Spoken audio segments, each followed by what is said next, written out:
Coming up on this week's episode of the EV Resource Podcast, we'll talk about McLaren's hybrid supercar, the Chevy Bolt EUV, a failed Model 3 carjacking, and much more.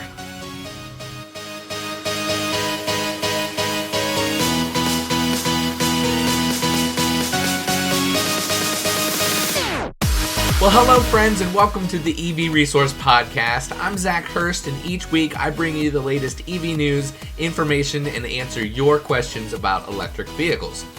Special thanks to Titan Auto and Tire for their support for this podcast. Titan is one of the very few independent shops in Virginia that are qualified to work on EVs. And from hybrids to Hummers, they fix everything. Before we get to all the great EV news lined up, I want to remind you, if you like this podcast, please share it with a friend and make sure that you subscribe so you'll get all the future episodes automatically. The lead story this week is about McLaren and their already delivered, already built, already tested, everything. It's already made Speedtail hybrid supercar.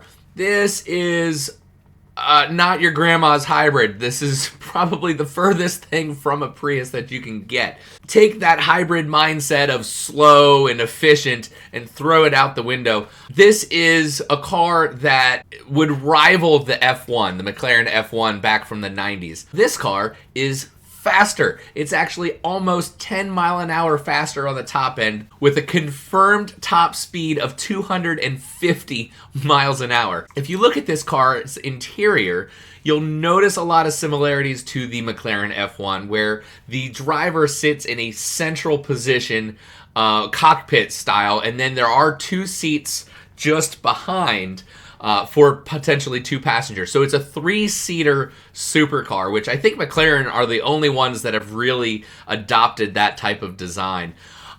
In order to achieve 250 miles an hour, the exterior or the body design is extremely aerodynamic and honestly reminds me a lot of the 1980s supercar from Oldsmobile, the Aerotech Longtail.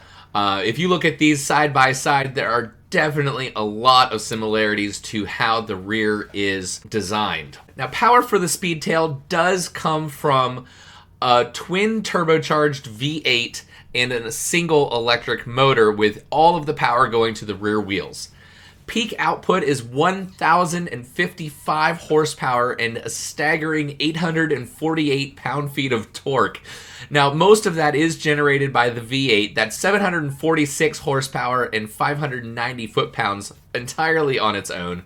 This story from Motor Authority actually says that the electric motor is drawing its energy from a 1.647 kilowatt-hour battery. Not sure why McLaren needed to be that specific. I'm sure 1.6 or even 1.64 would have been just fine. But what's unique is how they're keeping everything cool with an oil bath.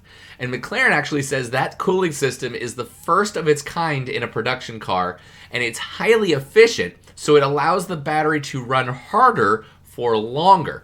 Now, a 1.6 kilowatt hour battery, it's not very big, so you are definitely going to be limited on the amount of time that you'll be able to use the power from the electric motor to assist, but certainly it's enough so that this car will go 250 miles an hour. So honestly, who's going to complain? The body is mostly carbon fiber, suspension as aluminum, so a lot of weight has been saved. But it's still decently heavy. It's 3,153 pounds. Granted, most of that is due to the hybrid powertrain. As we know, batteries are not lightweight. Unfortunately, to achieve the aerodynamics needed for 250 miles an hour, McLaren opted for no rear-view mirrors. So that's right, that means that because of safety regulations here in the US, we won't be seeing this car here. Granted, there's only 106 of these going to be built. So the chance of you seeing one ever in person in the US or really anywhere in the world is slim. Man, I would absolutely love to see one of these at full tilt going down the salt flats or on wherever it could go 250 miles an hour. I think that would just be a sight to behold. absolutely a fantastically gorgeous car. I think I am in love with this. Would I love for it to be full EV? Sure, of course, absolutely. McLaren is not an EV company. So the fact that they're utilizing the hybrid powertrain to achieve some staggering record numbers, being the fastest car they've ever built, I think that says a lot about the direction that McLaren intends to go for the future of their vehicles. Now, the next story coming from Motor1.com is about a car that there better be more than 106 units sold. This is, of course, General Motors, the Chevy Bolt EUV, which is going to be the slightly larger sibling to the already, I would say, successful Bolt SUV, or just Bolt EV, really, more of the crossover style. Now, the Bolt EUV, and EUV in this case means electric utility vehicle, is still in its prototype phase. So the images that Motor1.com got are heavily camouflaged to hide both the front and rear design. In these photos, we can clearly see that the Bolt EUV still shares a lot of its design with the smaller Bolt EV sibling.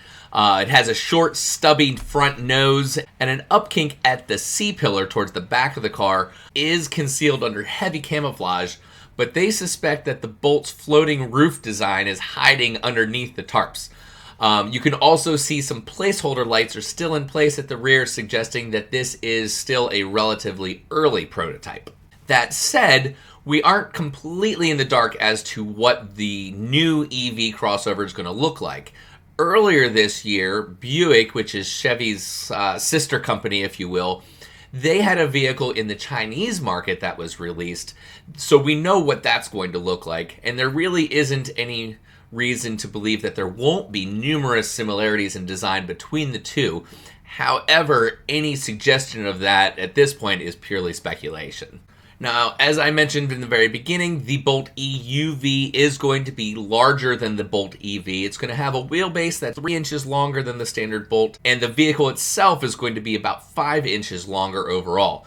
It will be the very first non-Cadillac model by GM to get Super Cruise, which is GM's autonomous driving features, advanced cruise control, if you will. But it will not have GM's new Ultium battery technology, which is a bit surprising considering that GM had that big event where they touted the Ultium tech. So it's a shame that they're not going to put that in the Bolt EUV, but it still should have an estimated range of close to 400 miles or more and be compatible with level 2 fast charging. So things are still up in the air in terms of when the Bolt EUV will be unveiled.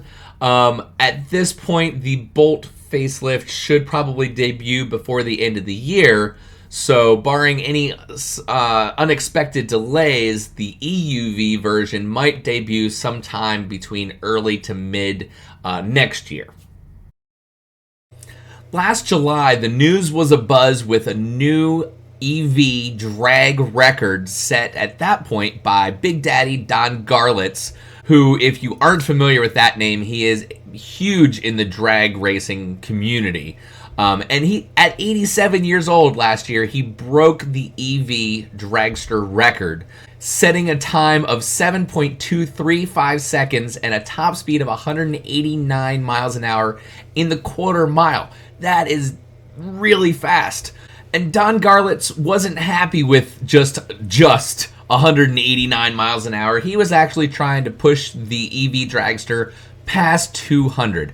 Unfortunately, he was not able to do that first. It looks like this week, actually, Steve Huff made EV drag car history by running over 201 miles an hour in the quarter mile this week in a recent test event in Arizona. Now, Steve Huff's car, which I think the name is really cool, it's called Current Technology. I love names that have like a dual meaning there. Current, of course, being EV, electric current, and then current being like, hey, right now. It is now the fastest four-wheel electric vehicle in the quarter mile. Just Absolutely spectacular. Now, 200 miles an hour might not sound like it's a whole lot, and honestly, for an open-wheel dragster, it isn't. That's actually kind of slow compared to some of the gas-powered alternatives that are out there. But for something that's entirely, totally battery-powered, you can't help but be impressed with this. It is absolutely spectacular. What I think is fantastic, this car makes 1,950 horsepower and 1,000 pound-feet of torque using an 800-volt system. So it's definitely the best of the best out there right now. And, sorry for Don Garlitz, but, congratulations to Steve Huff and the team that made this possible. I want to share with you a clip from just after the run where Steve Huff is actually interviewed, and his reaction is absolutely priceless, and certainly what you would expect of somebody who just broke and set a new world record. But I want to share it with you. If you want to watch the full 16-minute video of the run and interview and some stuff after the fact, you can do so. I'll put a link to that in the show notes. But here's Steve Huff and his first reaction, really, right after setting this record. 752, 201 miles an hour. Let's go down and catch up with Steve. Oh my goodness, Steve, you did it! You did it! Congratulations! Wow! Wow! Steve, that was out of nowhere. We all thought if you could get to 190 miles an hour, it would be mission accomplished today. 201! You are the first. What was the ET? What was ET? 753. We're just pulling, making power. We'll get that 60 down tomorrow a bit. Until we get the clutch, though, we won't be running deep into the sixes. But I think we can get it. We have 10% more power we get to put in tomorrow. First pass, 180. What? 185. 185. 760, 185.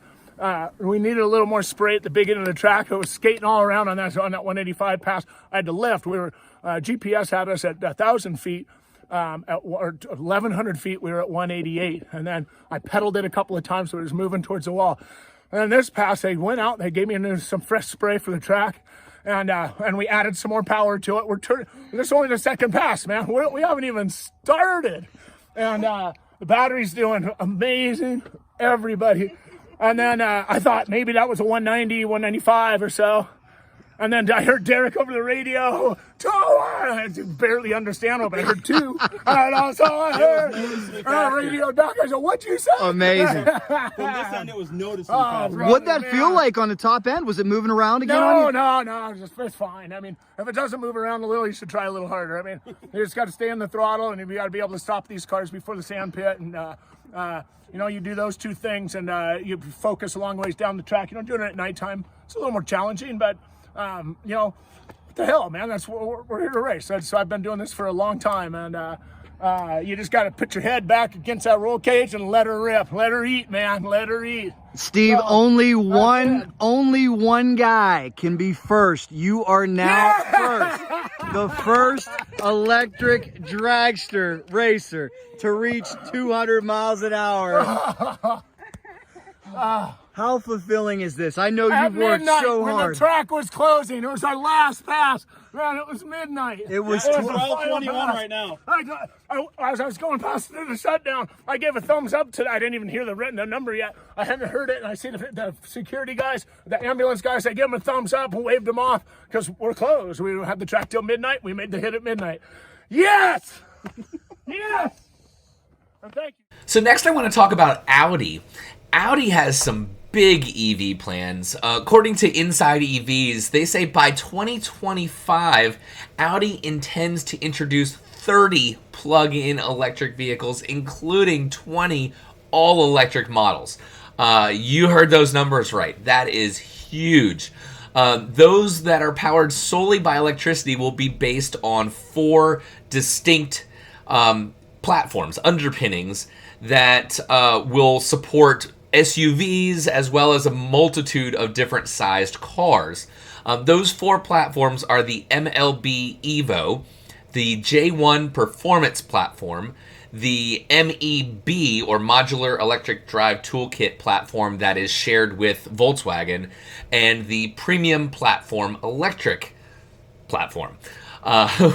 Audi's strategy for the next 5 years, they plan by 2025 to have around 30 plug-in electric cars, including 20 BEV models. But they also want to have their plug-ins take 40% of worldwide unit sales. That is where I have to stop and pause and go, okay, Audi wants to have 40% of their worldwide unit sales be plug-ins by 2025. That is spectacular that they are looking at their lineup and saying, you know, nearly half of it they want to be electrified. That translates to 800,000 electrified cars every single year that would be sold by Audi alone.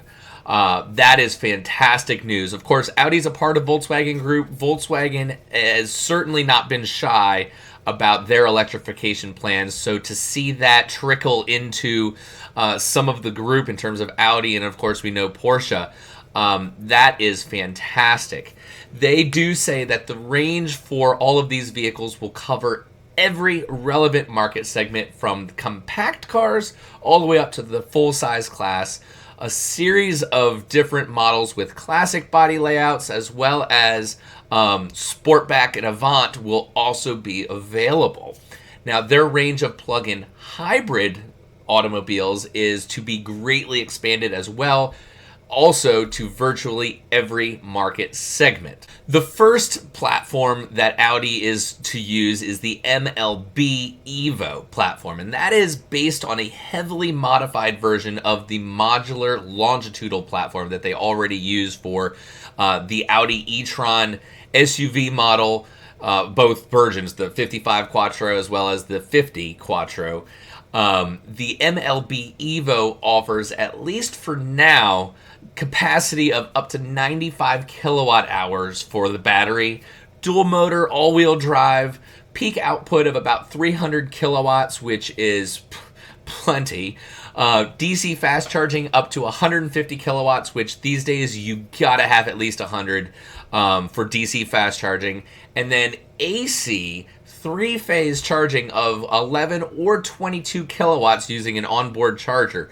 Now, the best of my knowledge, the only place you're going to find 22 kilowatt three-phase AC chargers, which is going to be your level 2 chargers, are only going to be in Europe right now. So it makes sense that Audi would certainly build this to cater to their home market.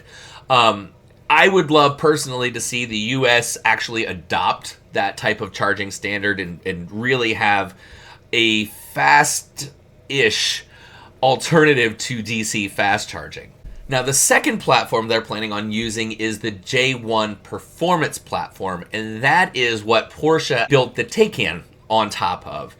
Audi is going to use the J1 for the production version of the Audi e-tron GT, which is a vehicle that actually I want to talk about on this podcast. I might do that in the coming weeks because it's scheduled to be released later this year. And that is definitely a model that will appeal to the performance Audi buyer, probably somebody that wants a Porsche Taycan performance, but not with the Porsche Taycan price tag. Some of the features of the J1 Performance platform are, as we know with the Taycan already, the 800-volt battery system architecture, fast charging of up to 350 kilowatts, which I don't think there are any chargers that can do that yet. There will be, I'm sure. And then the battery pack layout for Performance GT models with a lower driver position. Of course, it is also going to have dual motor all-wheel drive, and appropriately named, the G1 is a performance platform. So this is going to be the highest performance cars that they are going to produce. Now, the third platform is the MEB platform, or the one that they share with Volkswagen. Now, this is going to be probably what they use for the majority of their consumer vehicles. It will most likely be used for a lot of their small and medium-sized cars in the lineup, starting with the production version of the Audi Q4 e-tron concept SUV, which that is supposed to be released in later 2020, 2021. The last platform that they use is the PPE, or the Premium Platform Electric.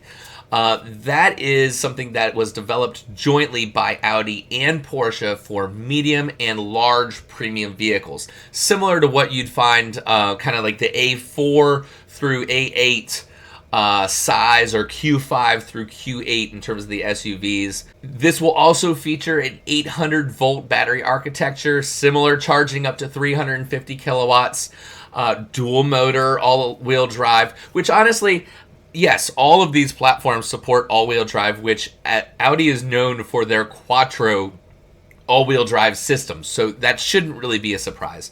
But the PPE platform should be highly scalable, that allows for both low and high floor from the medium-sized class and up, SUVs, sportbacks, crossovers. Very, very versatile. I am really looking forward to seeing what they can build on these platforms. But also it's exciting to see that they are dedicating specific platforms only for EVs and plug-in hybrids. A lot of the gripe that I've had with traditional manufacturers is that they just take whatever gas car they have, pull out the gas engine and shove an EV motor in there with a battery and call it a day. And you can't build EVs that way and have it be a well-built, respectable argument for something that's competitive in the marketplace. So to see Audi, and really along with that Volkswagen and Porsche, use these platforms that are dedicated EV platforms, that is the way it should be done. So well done, Audi. The next 5 years look like they're going to be great. So most of the time when I'm trying to find stories to share on the podcast, it's things that I've come across over the course of the week. Rarely do I ever find a story while I'm recording the podcast that I want to share immediately. Well, that is now going to change. I actually, while I'm recording this, I saw that the Tesla Daily podcast with Rob Maurer, if you haven't seen it yet, just released something that says Texas production timeline. And that Electric was reporting that Tesla has selected Texas as the site for the Gigafactory for the Cybertruck. I have not listened to Rob's podcast because, of course, I'm recording this. But I did go ahead and pull up Electric's article on this. And according to them, they say a source familiar with the matter told Electric directly that Tesla has chosen Austin, Texas for its next factory location, and it's going to happen quickly. The race to secure Tesla's next factory is apparently over. According to a reliable source familiar with the matter, Tesla CEO Elon Musk is set on bringing the next Tesla Gigafactory, or now Terafactory, to Austin, Texas, or at least close to the city. Now, the thing that I find to be fascinating about this is the timeline is going to be even more aggressive than what they did for Gigafactory Shanghai. They want to have this factory producing the Cybertruck by late next year.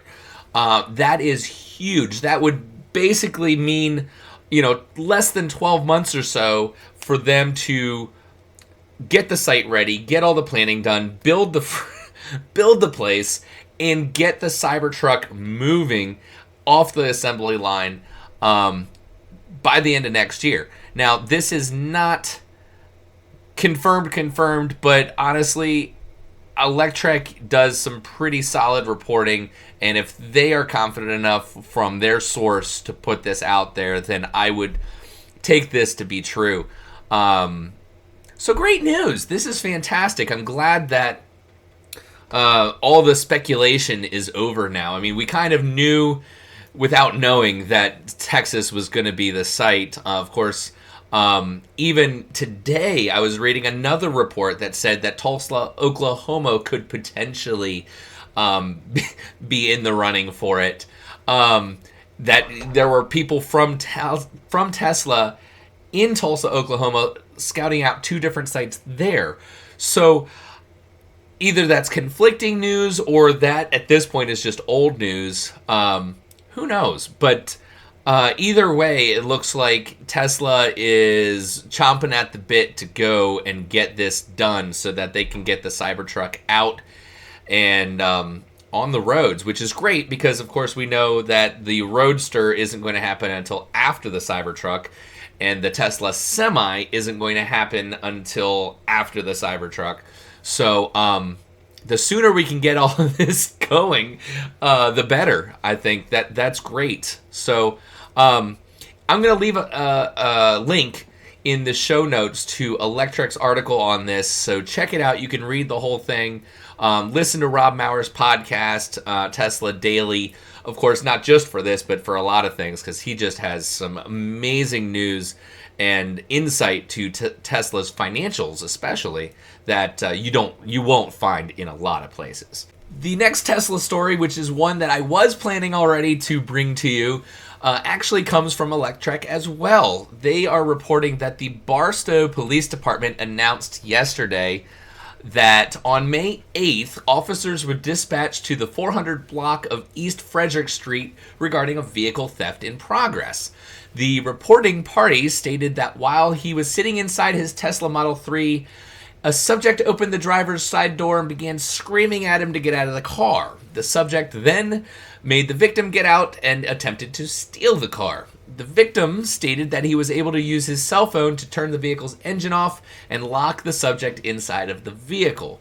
As officers arrived on scene, they observed a subject, later identified as Charlie Smith, in the driver's seat of the vehicle. Officers made contact with Mr. Smith and placed him under arrest. While officers placed him under arrest, they observed that he was sweating profusely and was twitching and blinking his eyes rapidly. Smith's behavior was also erratic, not erotic. That would change things a bit, wouldn't it? And combative. Obviously, he was under the influence of some sort of controlled substance, and he was also placed under arrest for carjacking. Now, what I think is interesting about this story is that, well, first of all, there is no engine. So the Barstow Police Department got that wrong. They need to learn a little bit more about electric vehicles, that they have motors, not engines. But aside from that, it gives the impression that the owner of the car was able to lock the person in there against their will so that they could not get out. Well, most likely what was preventing Mr. Smith from getting out was a lot more to do with his drug-induced state and not with the car, because you cannot get locked in a Tesla and not get out. There are emergency handle release, but he probably didn't know where that is, because most people, unless you own the car, don't know where it is, and he probably couldn't find the button to open the door either. And then, of course, he couldn't possibly drive away once he was in the car because the key wasn't in it. With a Model 3, the key is actually your phone, or the little key card, which most people don't keep in the car. So once the owner stepped outside of the car with his phone, now the vehicle is essentially disabled and it's not going to drive away. And then when the owner used the Tesla app to lock the doors, now he's essentially stuck because he doesn't know how to get out. You got to see a sense of humor in that. Certainly unfortunate that this happened at all.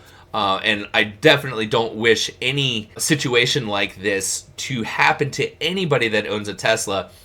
But if this is going to happen, if you're going to be carjacked, what better car to have than a Tesla in that situation? Just another advantage that Teslas really are just so much better than everything else in many different ways, in many different scenarios. So I wanted to share that story with you because it's definitely something that highlights how great these cars really are. So that is all for the news this week. Next up, I have some answers to your EV questions. So the first EV question to answer this week is by Rajiv Narayan. Rajiv asks, why do most EVs have only one gear and the Porsche Taycan has two? What are the advantages? To answer this question, I'm actually going to lean on the expertise of a friend of mine, Jennifer Sensiba. She wrote an article for Clean Technica last July. I'll put a link to the article in the show notes so that those that are interested, you guys can go ahead and read that in its entirety. But she says that the big reason that EVs can get away with not having a multi-speed transmission is basically simple. Electric motors have a wide operating range. Unlike internal combustion engines that only really develop peak power or a decent amount of power and efficiency in a short power band, electric motors have a wide operating range. At the bottom end, they can go all the way to 0 RPM without stalling. There's no need to idle. And then when you hit the accelerator, full power is available. And at the top end, most EV motors can go well beyond 10,000 RPM without damage, and some can even approach 20,000 RPM at top speeds. There is a problem though. EV motors do not generate the same torque from 0 all the way up to maximum RPM. They put out full power until they reach a certain speed, and then their torque begins to drop off. And efficiency is also not consistent across the full range of the speeds that the motor is capable of going. That is most likely why Porsche decided to use 2 separate speeds for the Taycan. Basically, they wanted to, up until I believe it switches over at around 52, 53 miles an hour, but by changing the RPM of the motor, they can then extend its range even further to help its performance to achieve a quicker acceleration to its top speed. Once again, remember, the Porsche Taycan is a performance vehicle. That is what it was designed to do, is go 0 to full speed as quickly as possible without causing any major damage to the car or to the human driver. Now, Jennifer's argument in this article is that transmissions in EVs are a good thing, and I tend to agree with her on that point. It's a good idea to allow an EV motor to operate in its most efficient range when you want efficiency, but then when you want maximum power, to be able to have that as well. The challenge is going to be able to build transmissions that can put up with the immense amount of torque that EV motors put out and the way that power is put out. So do I think we're going to get to a point where we have 5, 6, 7 speed transmissions like we do with internal combustion engines? Definitely not. But a 2-speed transmission like the Porsche Taycan uses, I think is a good idea. I honestly think that we might be able to see some 3-speed transmissions for some of the EV supercars that will do 250 plus miles an hour. The second question this week, I'm also going to use one of Rajiv Narayan's questions that he submitted last week. Question number 2 was, will future EVs have different battery chemistries depending on use case? And I love this question. I think a lot of the public, the EV ignorant, if you will, don't realize that EVs use different battery chemistries inside the cells and even different cell types to achieve certain efficiency or performance metrics that they're looking for. I actually found a really good research paper in the IOP conference series for materials science and engineering that is an open access paper comparing different battery types for electric vehicles. For those of you who want to dive into all of the great technical aspects and looking at the differences of battery chemistries and style and so on and so forth, I will leave a link to that research paper in the show notes as well, so you guys can dive into that. However, I'm going to avoid a lot of the technical stuff for the sake of the podcast, and I would say the simple answer is EV manufacturers are going to have a lot of factors that go into how they decide on battery chemistry. A big one is going to be cost. I know recently Tesla, working with CATL, is rumored to have started to use cobalt-free batteries because they are so much more cost-effective than a lot of the other lithium-ion chemistries would be that use cobalt. Some manufacturers want to increase the performance output of their batteries, so they'll use different chemistries with that as well. So I think the answer to the question is yes, we are going to see manufacturers use different battery chemistries in order to achieve different performance or efficiency metrics and cost metrics in how they are designing future EV batteries. Well, that is all for this week. Thank you as always to everyone who supports the show, either by simply listening or sharing with your friends, or by supporting on Patreon, which is a website where you can support creators with a small financial contribution. You can find us there at patreon.com/EVResource. That's patreon.com/EVResource. And I invite your feedback via email at hello@ev-resource.com. You can always leave a comment on the YouTube channel, and if you want to listen to any of the previous shows, you can find them on the webpage under the podcast section and on many of the major podcast platforms. Any reviews that you can give on Apple Podcasts would be greatly appreciated, and I invite you to come say hi on social media. Thank you so much for being with me this week. We'll catch you next time.